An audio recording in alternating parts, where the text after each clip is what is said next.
Hello everyone. Article study पर आपका स्वागत है। मैं अभिषेक और आज हम डिस्कशन करने वाले हैं संविधान की विशेषता के बारे में। सैलिएंट फीचर्स ऑफ कॉन्स्टिट्यूशन के बारे में हम आज डिस्कशन करने वाले हैं। क्या इसके पहले के जो लास्ट वीडियो था हमारा, उसमें हमने संविधान सभा के बारे में डिस्कशन किया था।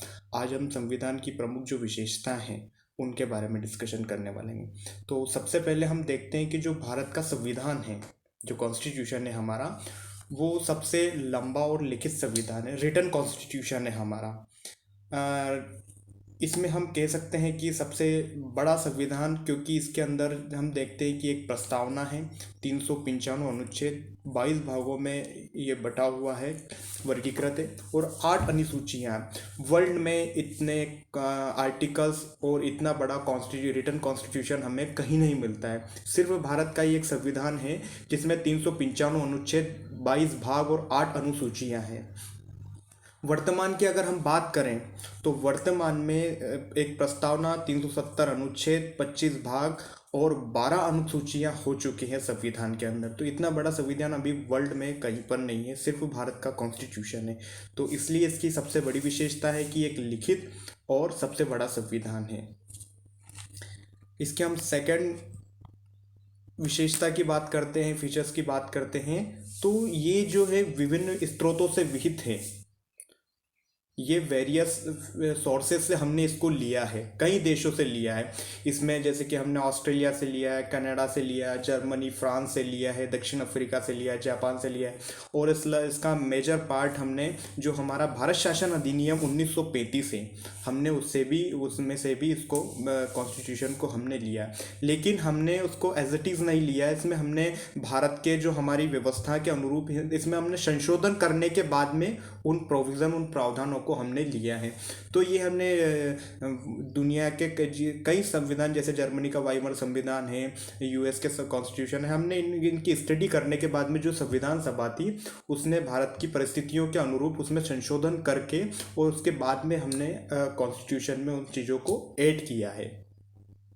तो इस प्रकार से उसके बाद में हम देखते हैं इसकी तीसरी जो विशेषता है, कठोर एवं लचीलापन। जो संविधान की विशेषता है, blend of rigidity and flexibility. ये हमारा कॉन्स्टिट्यूशन रिजिड भी है और फ्लेक्सिबल भी है। ये हमें इस चीज़ से पता चलता है, इसके अमेंडमेंट की प्रोसेस से।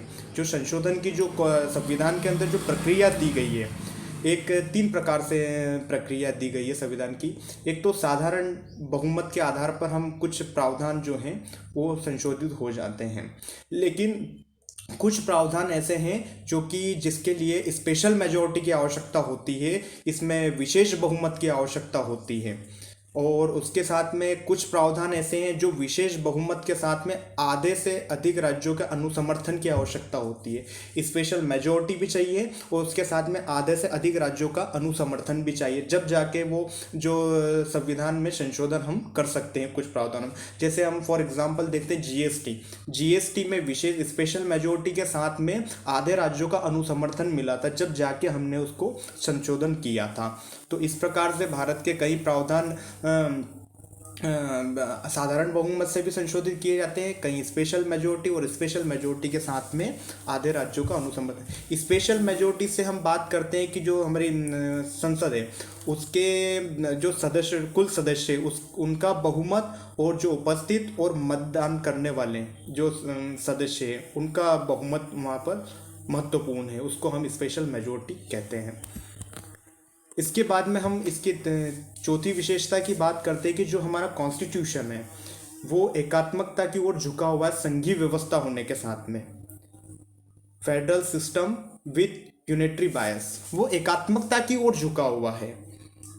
जिस प्रकार से हम देखते हैं कि किसी भी संघीय व्यवस्था के अंदर कुछ इसके लक्षण होते हैं, जैसे कि हम दोहरी सरकार होती है, इसके अंदर शक्तियों का विभाजन होता है, केंद्र की सूची के ऊपर कानून बनाता है, राज्य सूची के ऊपर कानून बनाता है, और लिखित संविधान है, संविधान की सर्वोच्चता होती है, स्वतंत्र न्यायपालिका, द्विसदनीय व्यवस्था, लोकसभा, राज्यसभा। ये कुछ जो फीचर्स हैं ये संघीय व्यवस्था को दर्शाते हैं। लेकिन कुछ जो इसके प्रावधान हैं वो इसके एकात्मकता की ओर, केंद्र की ओर झुका हुआ इसको प्रतीत होता है हमें।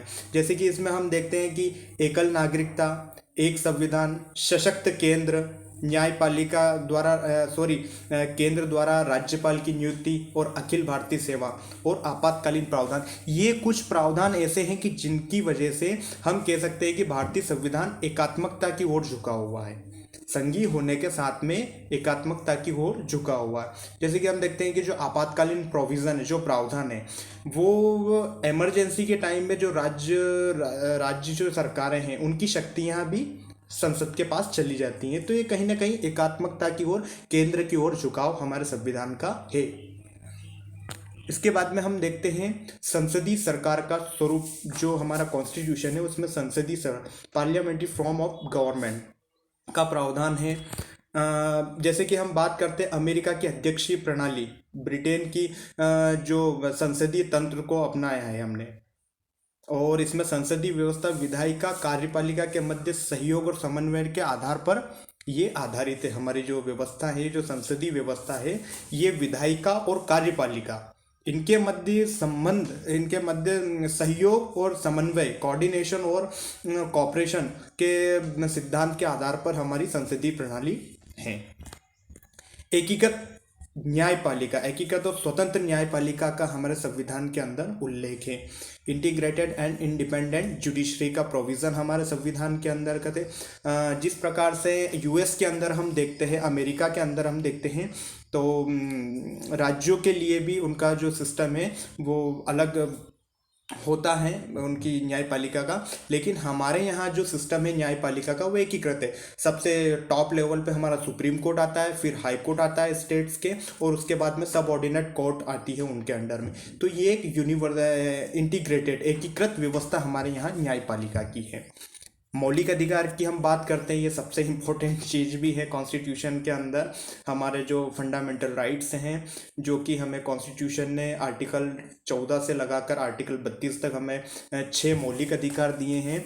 ये बेसिकली मेरे हिसाब से अगर हम आम सिटीजन हैं, आम नागरिक हैं, तो भी हमें इस चीज़ का, कॉन्स्टिट्यूशन के बारे में हमें कम से कम मौलिक अधिकार के बारे में हमें पता होना चाहिए। ये सबसे इम्पोर्टेंट है ये कि, और अधिकारों की लड़ाई भी बहुत लंबी है स्वतंत्रता के लिए के, और स्वतंत्रता की अगर हम बात करते हैं तो कई पॉलिटिकल स्कॉलर्स जो हुए हैं, वेस्टर्न पॉलिटिकल या इंडिया के स्कॉलर्स हुए हैं, जैसे कि हम बात करते हैं जॉन लॉक वगैरह की, और तो ये कहीं ना कहीं अधिकारों के लिए बहुत महत्वपूर्ण है। जो राज्य हमें अधिकार देता है नागरिकों के लिए, तो ये कुछ हमें मौलिक अधिकार भारतीय संविधान ने दिए हैं।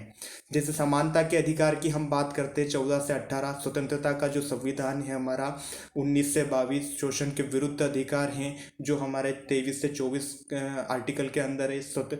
धार्मिक स्वतंत्रता का अधिकार 25 से 28, और इसके बाद में शिक्षा का अधिकार जो है वो 29 से 30, संवैधानिक उपचारों का अधिकार अनुच्छेद 32, ये कुछ हमें संविधान ने अधिकार दिए। तो इस प्रकार से हमें ये अधिकार दिए गए। माफ़ कीजिएगा, ये यहाँ पे संस्कृति है,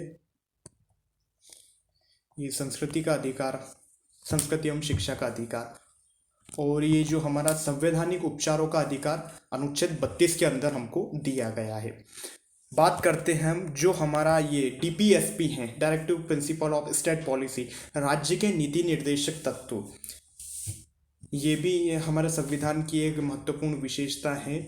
और इसके बाद में हमारे कुछ फंडामेंटल ड्यूटीज़ होती हैं, मौलिक कर्तव्य होते हैं, जो कि 42वें संविधान संशोधन के द्वारा संविधान के अंदर स्वर्ण सिंह कमेटी की सिफारिश के ऊपर ये जोड़े गए थे।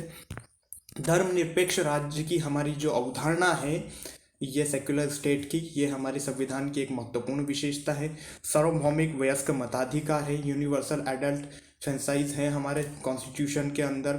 सभी को जो 18 वर्ष से अधिक की उम्र के जो व्यक्ति हैं उनको मताधिकार का जो अधिकार दिया गया है संविधान में। हमारे एकल नागरिकता का प्रावधान हमारे संविधान में है, सिंगल सिटीजनशिप का, और आपातकालीन प्रावधान भी हमारे संविधान में दिए गए हैं, जो कि हम कह सकते हैं कि एक आपातकालीन स्थितियों से निपटने के लिए जो केंद्र सरकार के पास शक्ति दी गई है संविधान ने, कि ऐसे जो बाह्य सशस्त्र विद्रोह हो या बाहरी आक्रमण हो, इस प्रकार से किसी भी प्रकार से एक स्थिति निर्मित होती है, आपातकालीन स्थिति निर्मित होती है, तो उससे निपटने के लिए संविधान के अंदर कुछ विशेष प्रावधान दिए गए। और इसी के अंदर हमारा जो फेडरल स्ट्रक्चर है, हमारे संविधान की कितनी अच्छी खूबसूरती है कि जब हमारा संविधान आम परिस्थितियों के अंदर एक फेडरल होता है, एक संघीय रूप में रहता है, लेकिन जब आपातकालीन स्थिति आती है तो ये संघीय व्यवस्था से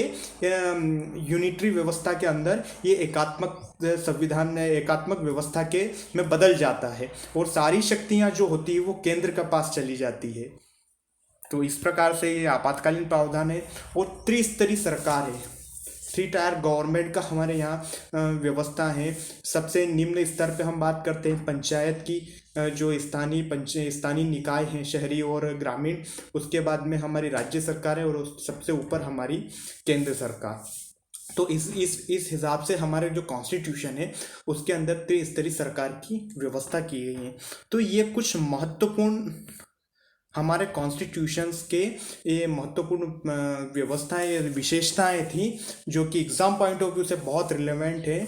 और जो इम्पोर्टेंट था मैंने वही कंटेंट के अंदर इसके अंदर ऐड किया है। ये हमारे कॉन्स्टिट्यूशन की बेसिक मतलब हम कह सकते हैं कि सबसे महत्वपूर्ण विशेषताएं हैं। तो एग्ज़ाम पॉइंट ऑफ व्यू से बहुत इंपॉर्टेंट है। आशा करता हूँ आपको वीडियो अच्छा लगा होगा। ऐसा ही इंडियन पॉलिटी से रिलेटेड जो वीडियोस हैं हम उसकी आगे सीरीज़ लेके आने वाले हैं।